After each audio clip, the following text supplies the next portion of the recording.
నెల్లూరు జిల్లా కావలి కాన్స్టిట్యున్సీ. ఇక్కడ 2014లో వైసీపీ నుంచి రామిరెడ్డి ప్రతాప్ కుమార్ రెడ్డి గారు టీడీపీ అభ్యర్థి అయిన బీడా మస్తాన్ రావు గారి మీద పోటీ చేసి 4969 ఓట్ల మెజారిటీతో గెలవడం జరిగింది. ఫైనల్ గా ఇక్కడ ఈ సీట్ ని వైఎస్ఆర్సీపీ కైవసం చేసుకోవడం జరిగింది.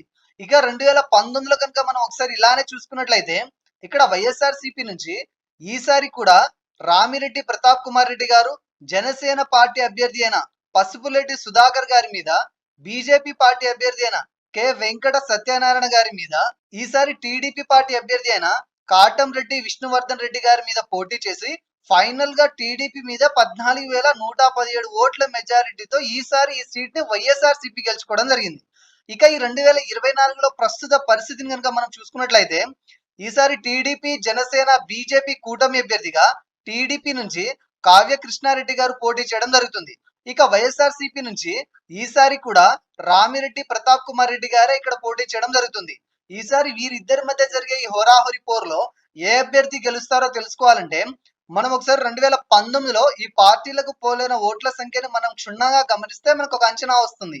2019లో ఇక్కడ విడివిడిగా టీడీపీకి, జనసేనకి, బీజేపీకి పోలైన ఓట్ల శాతాన్ని కనుక మనం కలిపి చూసుకున్నట్లయితే సుమారుగా 94,000 పైచిలుకు ఓట్లు ఈ మూడు పార్టీలు కలిసి గెలుచుకోగలిగాయి.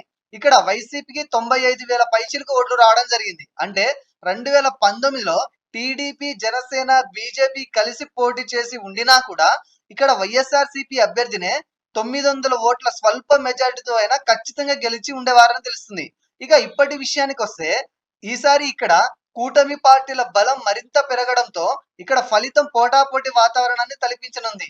మనకి ఇక్కడ కనబడుతున్న ఈ రిపోర్ట్ ప్రకారం అలాగే కొన్ని ముఖ్య సంస్థలు చేసిన సర్వేలను పరిగణలోకి తీసుకొని మనం వేసుకున్న ఒక అంచనా ప్రకారం ఫైనల్ గా ఈ పోరులో కొంత ఎడ్జ్ మాత్రం ఈసారి కూటమికే ఉందని తెలుస్తుంది.